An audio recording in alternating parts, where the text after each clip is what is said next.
ะอะระหังสัมมาสัมพุทโธสวากขาโตเยนะภะคะวะตาธัมโมสุปฏิปันโนยัสสะภะคะวะโตสาวกสังโฆ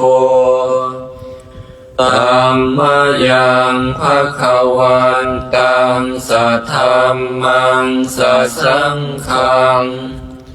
อิเมหิสการะหิยะถาระหังอาโรปิเตหิอภิปูชยามะสัทโธโนพันเตภะคะวะสุจิระปรินิพพุโตปิปัจฉิมาชนะตานุกัมปมานัสสะอิเมสการะทุกขตาปันนาการะปุเตปฏิคันหาตุอัมหากังทีคารตังหิตายาสุขายาอะระหังสัมมาสัมพุทโธภะคะวาพุทธังภะคะวันตังอภิวาเทมิสวากขาโตภะคะวะตาธัมโมธัมมังนามัสสา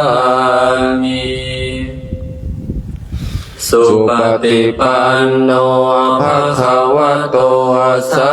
วกสังโฆ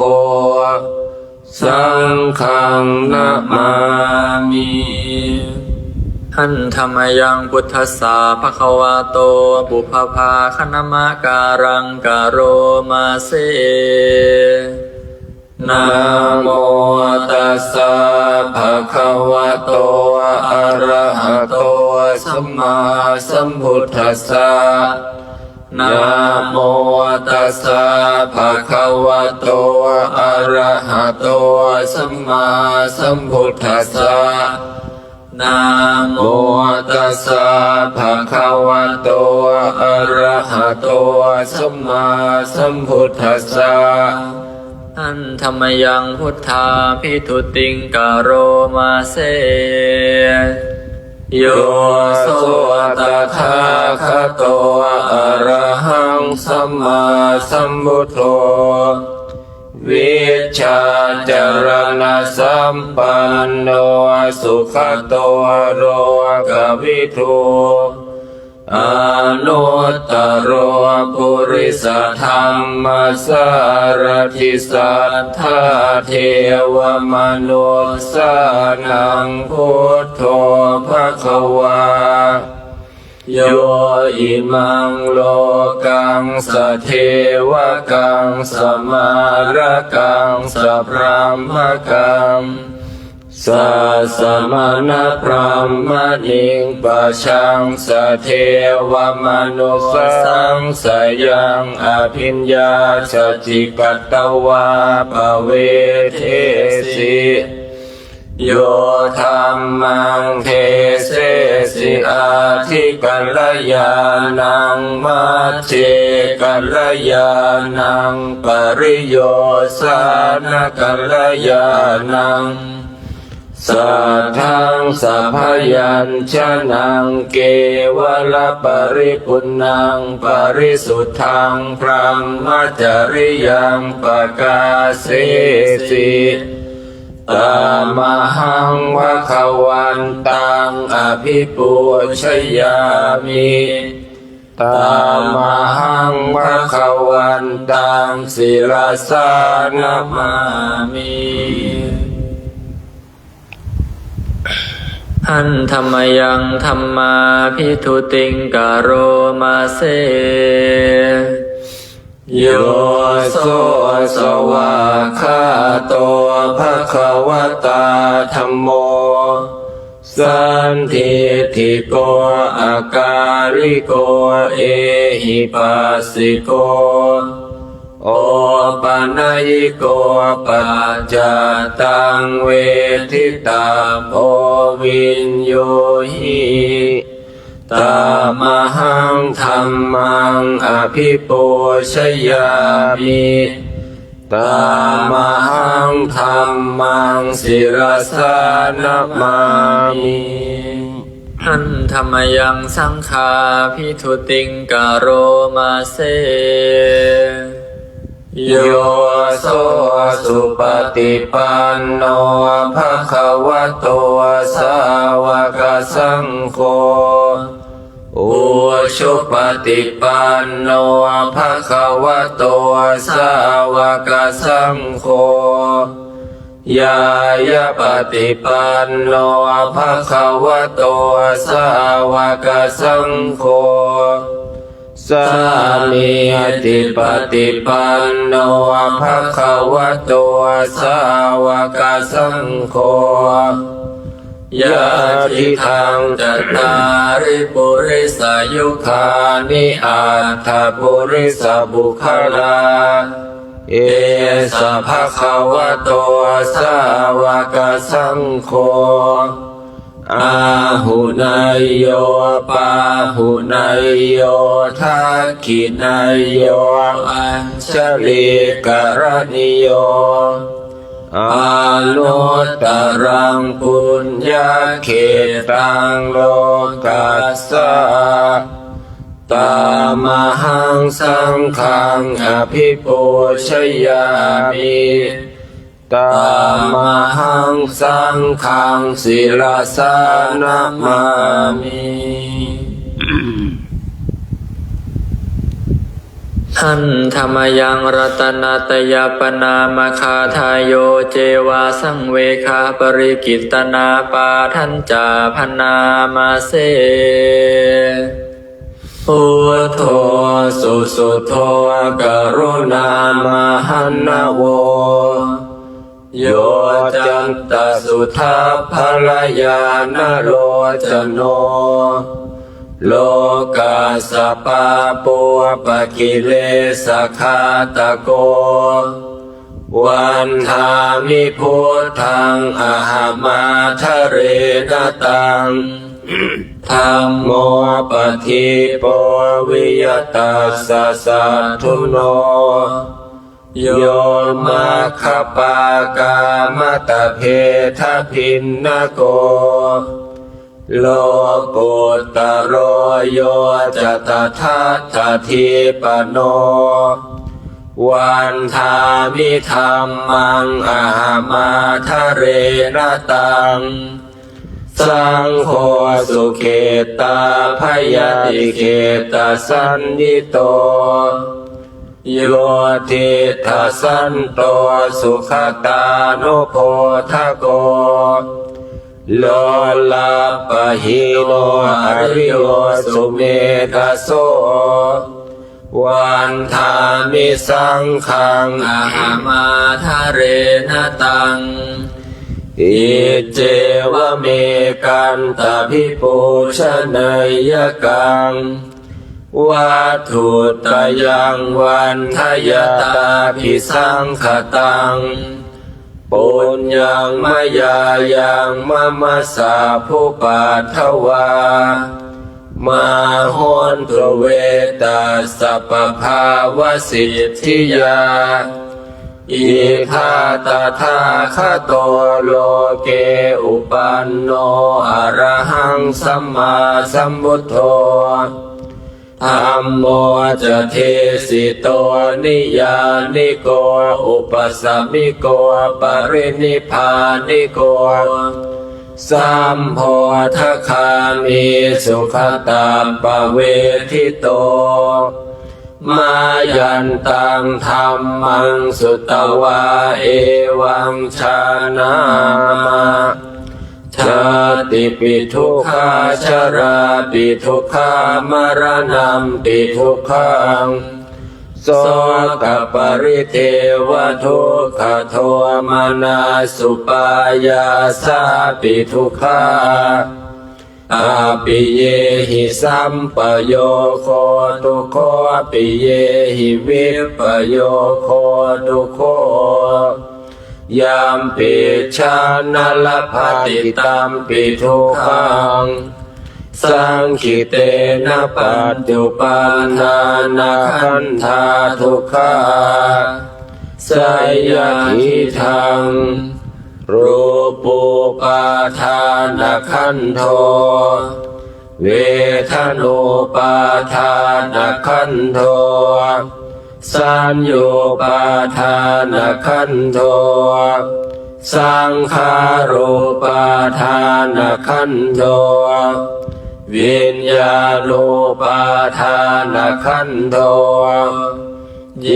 สังปริญญายาธารมันโนโสภควาเอวังพหุลังสาวเกวิเนติเอวังภาคาจะปนัสสะภควโตสาวเกสุอนุสาสนีพหุลาปวัตติโรปังอนิจจังเวทนาอนิจจาสัญญาอนิจจา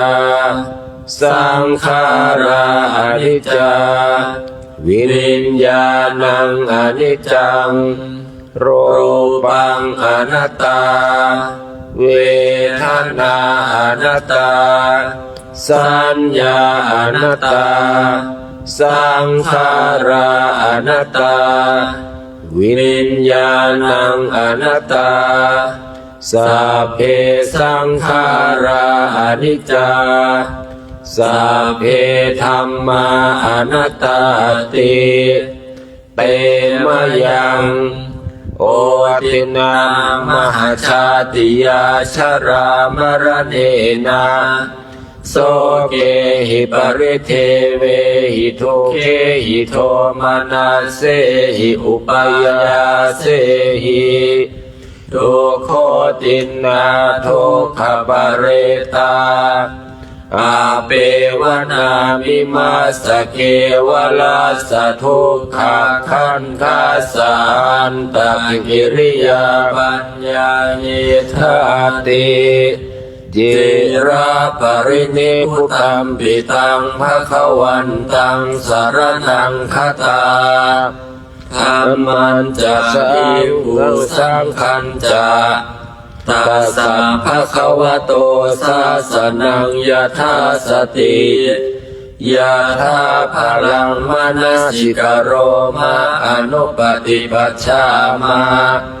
สาสาโนปฏิปติอิมาสเกวราสทุกขาขันธัสสะอันตกิริยายาสังวัตตุหันธรรมยังตังคณิกะปัจเจเวคณาปาทังพนามาเสปฏิสังขโยนิโสจิวรังปฏิเสวามิยาวะเทวาสิตัสสะปฏิฆาตายาอุณาสะปฏิฆาตายา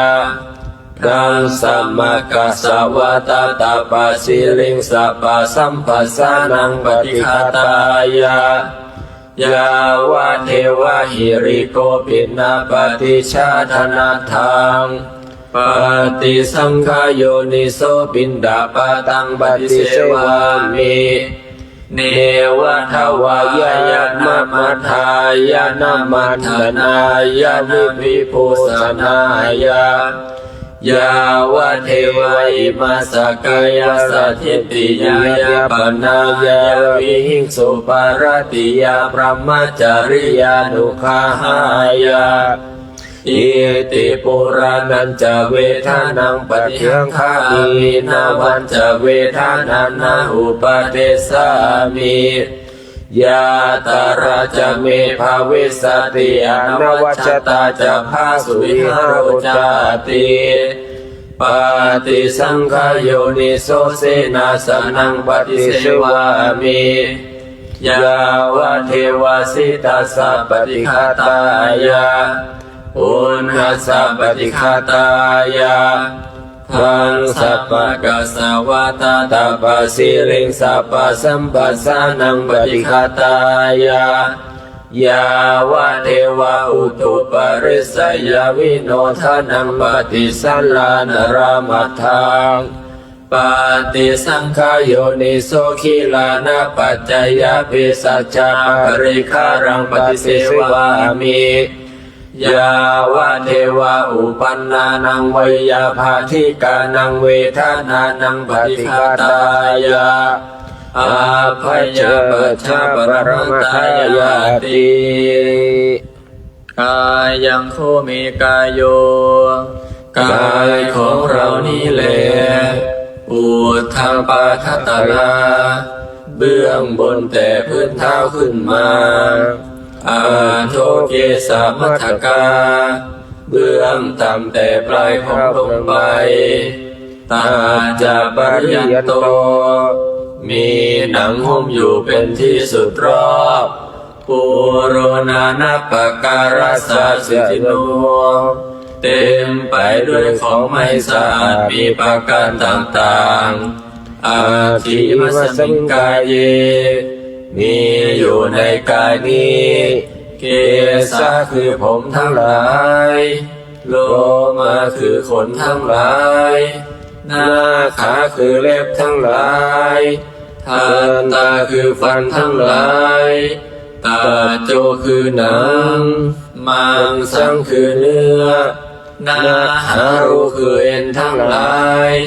อาทิคือกระดูกทั้งหลายอาทิมินจังเยื่อในกระดูกวากังมามหาทายังหัวใจยากานังตับกิโลมากังพังผืดปีหากังไตปา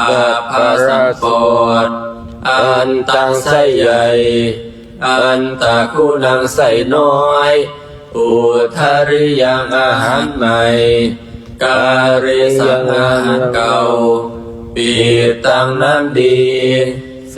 มหังน้ำเสลดปูโพน้ำเหลืองโลหิตังน้ำเลือดเสโทน้ำเหงื่อเมโทน้ำมันข้นอาสุน้ำตาวาสาน้ำมันเลวเคโรน้ำลายสิงคานิกาน้ำมูกลาสิกาน้ำไขข้อมูตังน้ำมูดเอวะมายังเมกายโยกายของเรานี่อย่างนี้ปุถังปาทักลาเบื้องบนแต่พื้นเท้าขึ้นมาอาโทเกสามัทกาเบื้องต่ำแต่ปลายผมลงไปตาจะปริยันโตมีหนังหุ้มอยู่เป็นที่สุดรอบปุโรนานาปการัสสะสุจิโนเต็มไปด้วยของไม่สะอาดมีประการต่างๆอย่างนี้แลวันนี้ยังมีอาจ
วันตา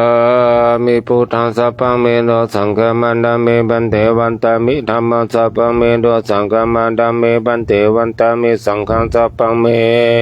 โนสังฆมันดามิบันเทวันตามิคารุปัชฌาจาริเยสัพพังเมโนสังฆมันดามิบันเทวันตามิกัมมัฏฐานังสัพพังเม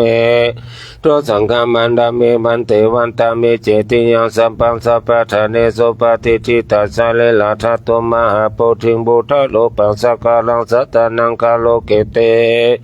วะโลเกพรหมโลเกจัมโมทิเปลังกาทิเปสะเลลาทัตุโยเกสาทัตุโยอระหันดาทัตุโยเจติยังกัทถกุติง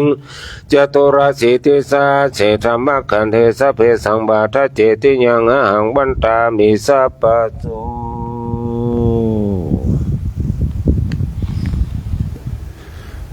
วันตามิพันเตสัพพังอาปาราทังอามาทะเมพันเตมยากาตังมุญยังสามินาอนุโมทิตาพังสามินากาตังมุญยังไม่หังตาตาพังสาธุอนุโมตามิ